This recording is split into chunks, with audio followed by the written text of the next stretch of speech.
The story of the Book of Thoth. Now Ahura was the wife of Neferkaptah, and their child was Merib. This was the name by which he was registered by the scribes in the house of life. And Neferkaptah, though he was the son of the king, cared for naught on earth, but to read the ancient records, written on papyrus in the house of life, or engraved on stone in the temples. All day and every day he studied the writings of the ancestors. One day he went into the temple to pray to the gods, but when he saw the inscriptions on the walls he began to read them, and he forgot to pray. He forgot the gods, he forgot the priests, he forgot all that was around him until he heard laughter behind him. He looked round, and a priest stood there, and from him came the laughter. "Why laughest thou at me?" said Neferkaptah. "Because thou readest these worthless writings," answered the priest. "If thou wouldest read writings, page 280, that are worth the reading, I can tell thee where the Book of Thoth lies hidden." Then Neferkaptah was eager in his questions, and the priest replied, "Thoth wrote the book with his own hand, and in it is all the magic in the world. If thou readest the first page, thou wilt enchant the sky, the earth, the abyss, the mountains, and the sea. Thou wilt understand the language of the birds of the air, and thou wilt know what the creeping things of earth are saying, and thou wilt see the fishes from the darkest depths of the sea. And if thou readest the other page, even though thou wert dead, and in the world of ghosts, thou couldst come back to earth in the form thou once hadst. And besides this, thou wilt see the sun shining in the sky with the full moon and the stars, and thou wilt behold the great shapes of the gods." Then said Neferkaptah, "By the life of Pharaoh, that book shall be mine. Tell me whatsoever it is that thou desirest, and I will do it for thee." "Provide for my funeral," said the priest. "See that I am buried as a rich man, with priests and mourning women, offerings, libations, and incense. Then shall my soul rest in peace in the fields of Arlu. 100 pieces of silver must be spent upon my burying." Page 281. Then Neferkaptah sent a fleet messenger to fetch the money, and he paid 100 pieces of silver into the priest's hands. When the priest had taken the silver, he said to Neferkaptah, "The book is at Koptos in the middle of the river. In the middle of the river is an iron box. In the iron box is a bronze box. In the bronze box is a keywood box. In the keywood box is an ivory and ebony box. In the ivory and ebony box is a silver box. In the silver box is a gold box. And in the gold box is the Book of Thoth. Round about the great iron box are snakes and scorpions, and all manner of crawling things. And above all there is a snake which no man can kill. These are set to guard the Book of Thoth." When the priest had finished speaking, Neferkaptah ran out of the temple, for his joy was so great that he knew not where he was. He ran quickly to Ahura to tell her about the book, and that he would go to Koptos and find it. But Ahura was very sorrowful, and said, "Go not on this journey, for trouble and grief await thee in the southern land." She laid her hand upon Neferkaptah, as though she would hold him back from the sorrow that awaited him. But he would not be restrained, and broke away from her, and went to the king his father. Page 282. He told the king all that he had learned, and said, "Give me the royal barge, O my father, that I may go to the southern land with my wife Ahura and my son Merib. For the Book of Thoth I must and will have." So the king gave orders, and the royal barge was prepared, and in it Neferkaptah, Ahura, and Merib sailed up the river to the southern land as far as Koptos. When they arrived at Koptos, the high priest and all the priests of Isis of Koptos came down to the river to welcome Neferkaptah, sacrificed an ox and a goose, and poured a libation of wine to Isis of Koptos and her son Harpocrates. After this, The priests of Isis and their wives made a great feast for 4 days in honor of Neferkaptah and Ahura. On the morning of the 5th day, Neferkaptah called to him a priest of Isis, a great magician learned in all the mysteries of the gods. And together they made a little magic box, like the cabin of a boat, and they made men and a great store of tackle, and put the men and the tackle in the magic cabin. Then they uttered a spell over the cabin, and the men breathed and were alive, and began to use the tackle. And Neferkaptah sank the magic cabin in the river, saying, "Workman, workman." Page 283 paragraph continues, "Work for me." And he filled the royal barge with sand and sailed away alone, while Ahura sat on the bank of the river at Coptos, and watched and waited, for she knew that sorrow must come of this journey to the southern land. The magic men in the magic cabin toiled all night, and all day for 3 nights, and 3 days along the bottom of the river, and when they stopped the royal barge stopped also, and Neferkaptah knew that he had arrived, where the book lay hidden. He took the sand out of the royal barge, and threw it into the water, and it made a gap in the river, a gap of a shinus long and a shinus wide. In the middle of the gap lay the iron box, and beside the box was coiled the great snake that no man can kill, and all around the box on every side to the edge of the walls of water was snakes and scorpions, and all manner of crawling things. Then Neferkaptah stood up in the royal barge, and across the water he cried to the snakes and scorpions and crawling things.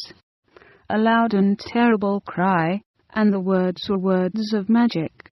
As soon as his voice was still, the snakes and scorpions and crawling things were still also, for they were enchanted by means of the magical words of Neferkaptah, page 284, and they could not move.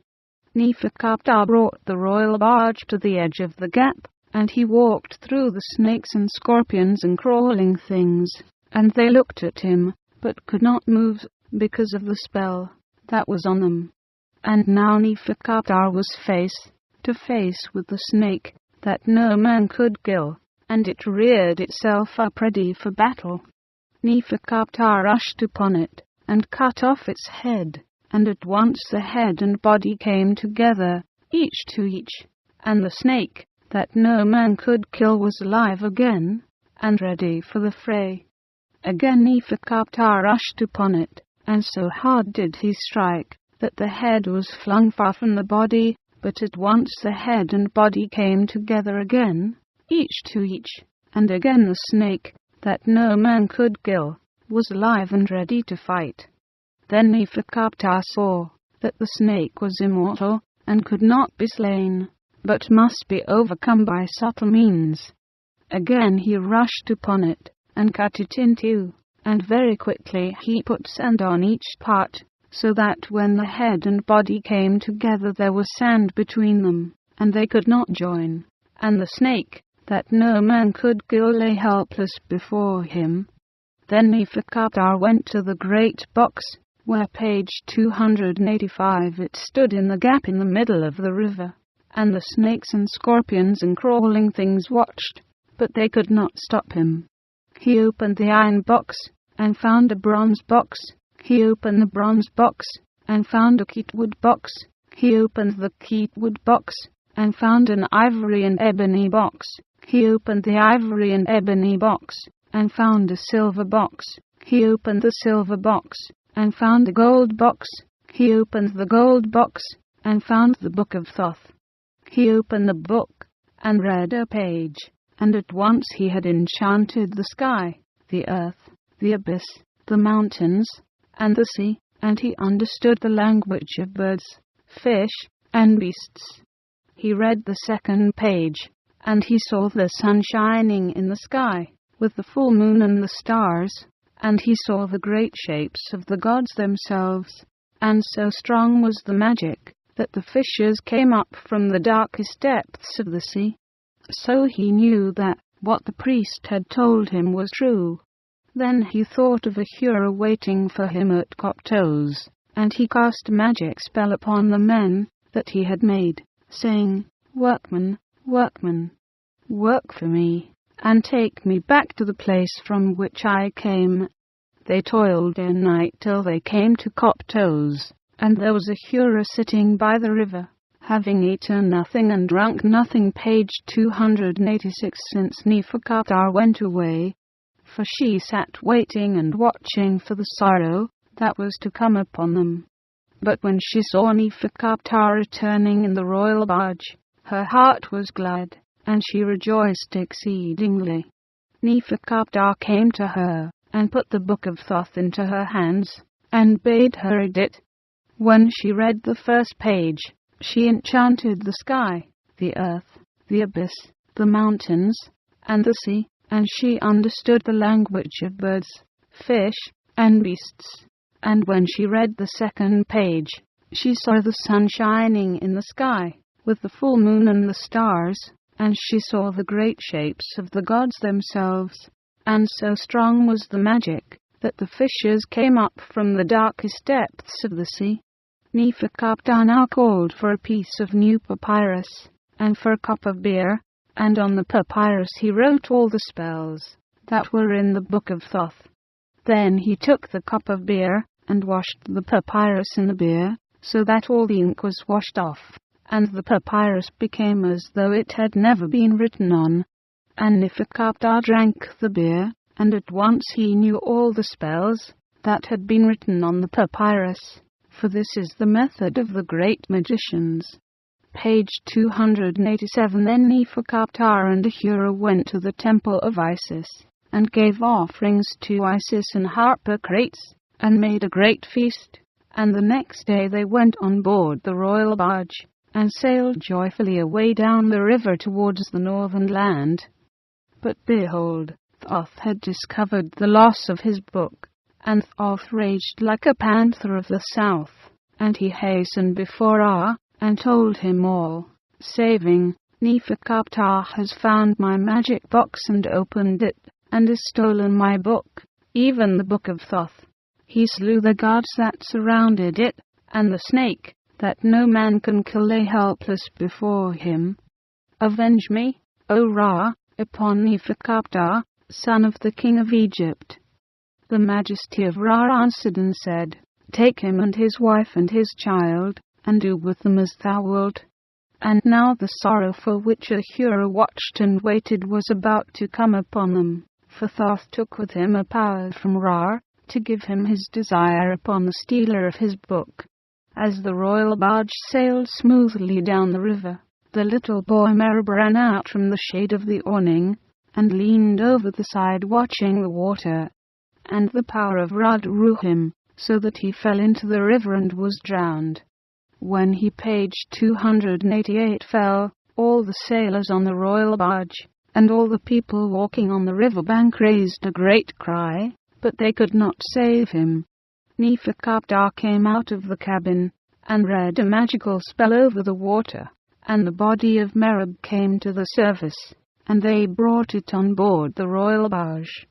Then Neferkaptar read another spell, and so great was its power that the dead child spoke and told Neferkaptar all that had happened among the gods, that Thoth was seeking vengeance, and that Ra had granted him his desire upon the stealer of his book. Neferkaptar gave command, and the royal barge returned to Thoth, that Merib might be buried there with the honor due to the son of a prince. When the funeral ceremonies were over, the royal barge sailed down the river toward the northern land. A joyful journey was it no longer, for Merib was dead, and Ahura's heart was heavy on account of the sorrow that was still to come, for the vengeance of Thoth was not yet fulfilled. They reached the place where Merib had fallen into the water, and Ahura came out from under the shade of the awning, and she leaned over the side of the barge, and the power of Ra drew her, so that she fell into the river and was drowned. When, page 289, she fell, all the sailors in the royal barge, and all the people walking on the river bank raised a great cry, but they could not save her. Neferkaptar came out of the cabin, and read a magical spell over the water, and the body of Ahura came to the surface, and they brought it on board the royal barge. Then Neferkaptah read another spell, and so great was its power that the dead woman spoke and told Neferkaptah all that had happened among the gods, that Thoth was still seeking vengeance, and that Ra had granted him his desire upon the stealer of his book. Neferkaptah gave command, and the royal barge returned to Koptos, that Ahura might be buried there with the honor due to the daughter of a king. When the funeral ceremonies were over, the royal barge sailed down the river towards the northern land. A sorrowful journey was it now, for Ahura and Merab were dead, and the vengeance of Thoth was not yet fulfilled. They reached the place where Ahura and Merab had fallen into the water, and Neferkaptah felt the power of Ra drawing him. Though he struggled against it, he knew that it would conquer him. He took a piece of royal linen, fine and strong, and made it into a girdle, and with it he bound the book page 290 of Thoth firmly to his breast, for he was resolved that Thoth should never have his book again. Then the power drew him yet more strongly, and he came from under the shade of the awning, and threw himself into the river and was drowned. When he fell, all the sailors of the royal barge and all the people walking on the river bank raised a great cry, but they could not save him. And when they looked for his body, they could not find it. So the royal barge sailed down the river till they reached the northern land, and came to Memphis. And the chiefs of the royal barge went to the king, and told him all that had happened. The king put on mourning raiment.